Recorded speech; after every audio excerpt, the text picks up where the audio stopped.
మీ అందరికీ తెలంగాణ రాష్ట్ర ఆవిర్భావం దినోత్సవం శుభాకాంక్షలు తెలియజేస్తున్నాం. ఈరోజు తెలంగాణ ప్రజల ఆశల మేరకు, వాళ్ళ ఆకాంక్షల మేరకు సుదీర్ఘ పోరాటం తర్వాత ఏర్పాటైన ఈ తెలంగాణ రాష్ట్రంది ఆవిర్భావ దినోత్సవం సందర్భంగా ఇక్కడ వచ్చేసిన గౌరవ ప్రజాప్రతినిధులకి, గౌరవ న్యాయమూర్తులకి, గౌరవ జిల్లా ఎస్పీ గారికి, అదనపు కలెక్టర్ గారికి,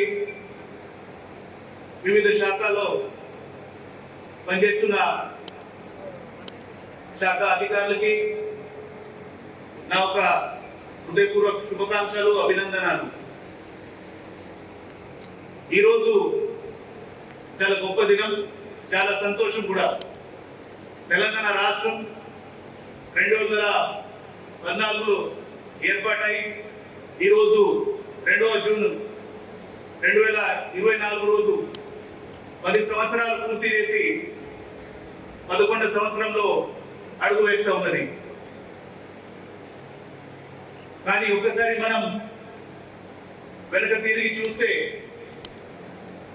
తెలంగాణ ప్రజలు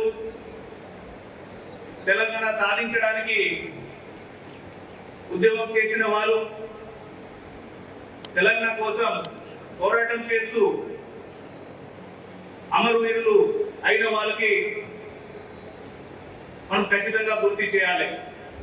వారికి ప్రత్యేకంగా మనం అందరి తరఫున మనస్ఫూర్తిగా మనం జోహార్లు అర్పిస్తూ, నివాళులు అర్పిస్తూ ఈరోజు వారు చేసిన సాక్రిఫైస్ కి మనం ఖచ్చితంగా పూర్తి చేయాలి. అదేవిధంగా తెలంగాణ సాధించడానికి పోరాటం చేసిన, తెలంగాణ సాధించడానికి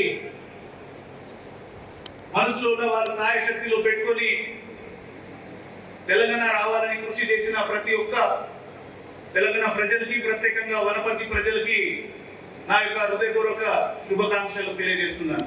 గత సంవత్సరాల కాలంలో తెలంగాణలో ప్రత్యేకంగా ప్రతి ఒక్క ప్రజలు ఆశించిన అభివృద్ధి కావచ్చు, వాళ్ళ ఆలోచనలో ఉన్న సామాజిక ఆర్థిక న్యాయం కావచ్చు, వారికి వివిధ రంగంలో కావాల్సిన వనరులు కావచ్చు, ఉద్యోగ అవసరాలు కావచ్చు, వాళ్ళకి ఉన్నతమైన జీవితం ఉండడానికి ఉన్న ఆశయాలు కావచ్చు, అది సాధించడానికి ప్రతి ఒక్కరూ కృషి చేస్తూ ఈ సుదీర్ఘ కాలం చేసిన పోరాటం 2014లో ఫలితం ఇచ్చింది.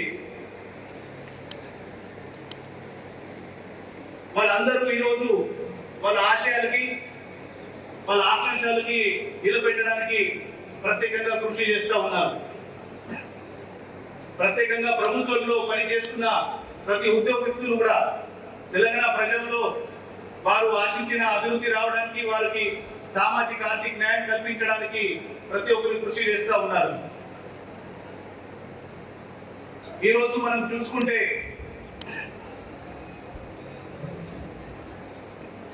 తెలంగాణలో గత సంవత్సరం ఎన్నికలు పూర్తి అయి కొత్త ప్రభుత్వం, ప్రజాప్రభుత్వం ఏర్పాటు చేయడం జరిగింది. ప్రభుత్వం వచ్చిన తర్వాత ప్రజలు ఆశించిన ఆశయాలు కావచ్చు, ఆకాంక్షలు కావచ్చు పూర్తి చేయడానికి ప్రజాపాలన ప్రోగ్రాం కింద 6 గ్యారంటీలు నిలబెట్టడానికి, ప్రత్యేకంగా ప్రజలకి ఆ సేవలు అందించడానికి ప్రతి గ్రామంలో, ప్రతి పట్టణంలో, ప్రతి వార్డులో ప్రభుత్వం వారి సిబ్బంది అక్కడ పోయి ప్రజల నుంచి దరఖాస్తులు తీసుకొని ఆ గ్యారంటీలు అమలు చేసుకోవడానికి ప్రభుత్వం కృషి చేస్తూ ఉన్నది. దాంట్లోనే భాగంగా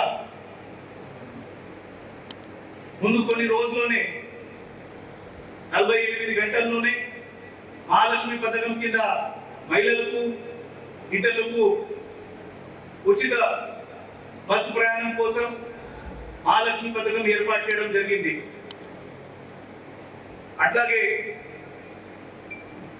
ప్రత్యేకంగా ప్రజలకి ఉన్న సమస్యలు అవి ఏ సంబంధించిన ఉన్నా కూడా ఆ సమస్యలు పరిష్కారం చేయడానికి జిల్లా స్థాయిలో ప్రతి సోమవారం ప్రజావాణి కార్యక్రమం కావచ్చు, అదేవిధంగా రాష్ట్ర స్థాయిలో కూడా మనకి ప్రతి వారం 2 సారి దరఖాస్తులు తీసుకోవడానికి ఏర్పాట్లు చేస్తూ ఆ ప్రజల సమస్యలు తీర్చడానికి ప్రత్యేకంగా జిల్లా యంత్రంగా కావచ్చు, వివిధ శాఖ వాళ్ళ అధికారులు కావచ్చు ప్రత్యేకంగా కృషి చేస్తూ ఉన్నారు.